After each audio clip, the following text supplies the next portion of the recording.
Kita sering menyebut kota-kota besar kita sebagai simbol kemajuan, pencakar langit yang menusuk awan, lampu-lampu LED yang berkedip di sepanjang Sudirman, atau flyover yang meliuk seperti nadi raksasa. Namun, jika kita turun ke permukaan tanah, ke tempat di mana sepatu kita menyentuh aspal, wajah aslinya mulai terlihat.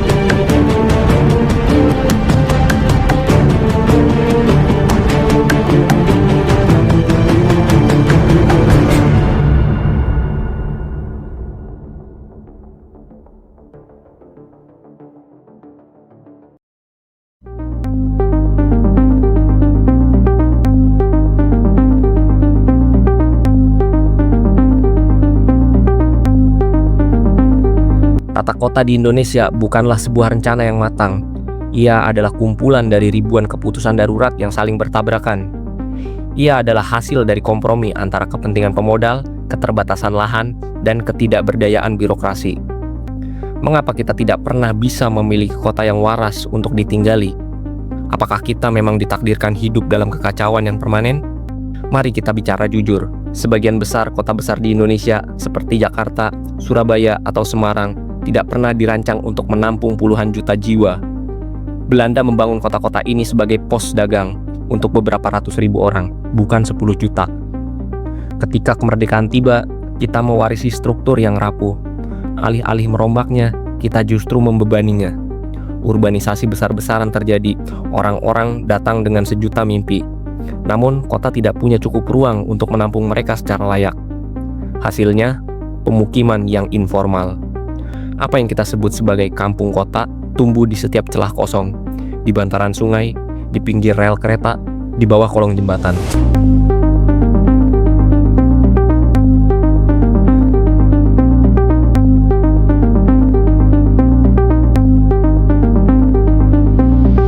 Salah satu kegagalan terbesar tata kota kita adalah penghambatan pada kendaraan pribadi. Kita membangun kota untuk ban karet, bukan untuk kaki manusia. Logikanya sederhana, namun mematikan. Ada suatu kemacetan, maka dibangunlah jalan tol.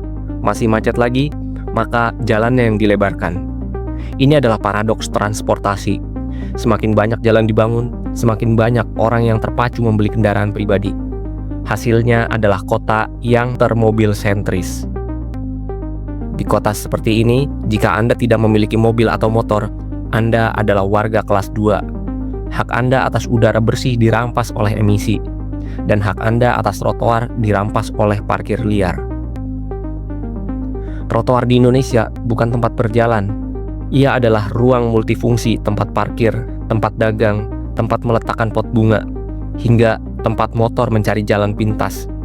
Saat kota gagal menyediakan transportasi publik yang handal dan terintegrasi hingga ke depan pintu rumah, saat itulah kota kehilangan efisiensinya.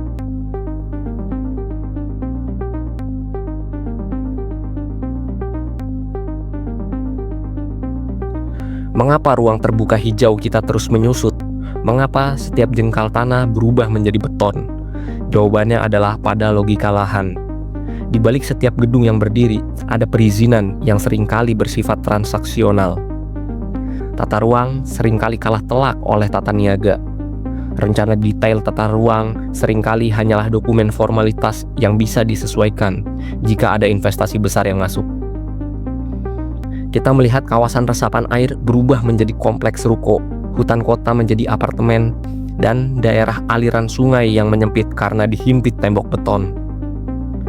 Kita menganggap banjir adalah bencana alam, padahal seringkali itu adalah bencana buatan, hasil dari manajemen ruang yang korup. Kita memanen apa yang kita tanam. Beton menghasilkan genangan, keserakahan menghasilkan kerugian triliunan rupiah setiap tahun. Kekacauan tata kota bukan hanya soal estetika yang buruk atau macet yang menyebalkan. Ini soal waktu hidup manusia yang terbuang sia-sia. Berapa jam dalam sehari yang Anda habiskan di jalan? 2 jam? 4 jam? Jika dihitung dalam setahun, kita kehilangan waktu berbulan-bulan hanya untuk berpindah tempat.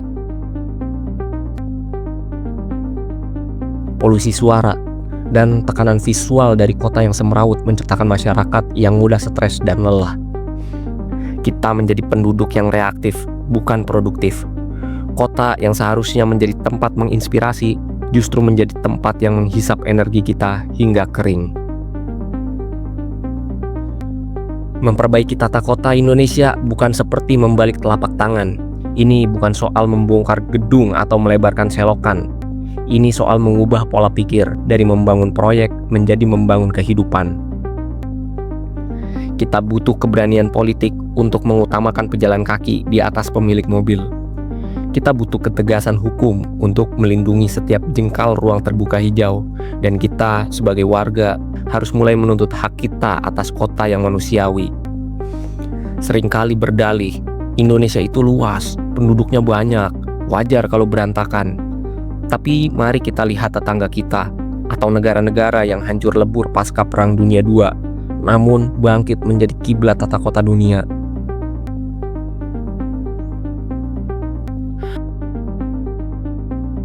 Singapura hanya memiliki luas lahan sepertiga dari wilayah Jabodetabek.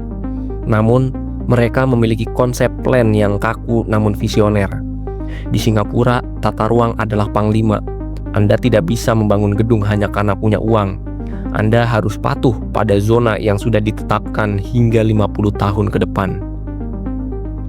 Perbandingannya menyakitkan. Di Jakarta, kita sering melihat apartemen mewah berdiri di samping pemukiman kumuh yang sanitasinya sangat buruk. Tetapi di Singapura, integrasi antara hunian publik, pusat belanja, dan transportasi publik dibuat sedemikian rupa hingga 80% penduduknya tinggal dalam jarak 10 menit jalan kaki dari stasiun MRT. Jepang, khususnya Tokyo, adalah kota terpadat di dunia.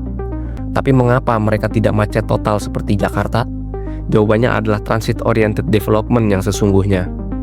Di Jepang, stasiun kereta adalah jantung kehidupan. Mall, kantor, dan sekolah dibangun menempel pada stasiun.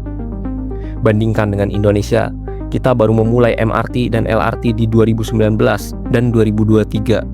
Selama puluhan tahun sebelumnya, kita membiarkan pengembang membangun perumahan di pinggir kota tanpa akses transportasi publik.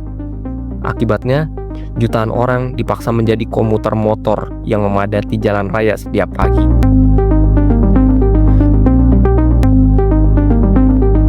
Sebagai negara yang sebagian besar wilayahnya di bawah permukaan laut, Belanda adalah guru dunia dalam hal manajemen air.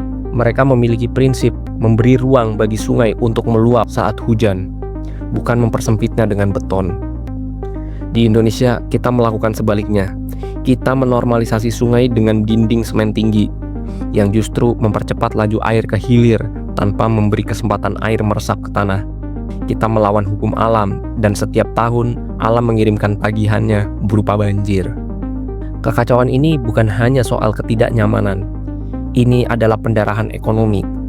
Berdasarkan data Kementerian Perhubungan dan Bappenas tahun 2025-2026, kerugian ekonomi akibat kemacetan di Jakarta saja telah menembus angka 100 triliun per tahun.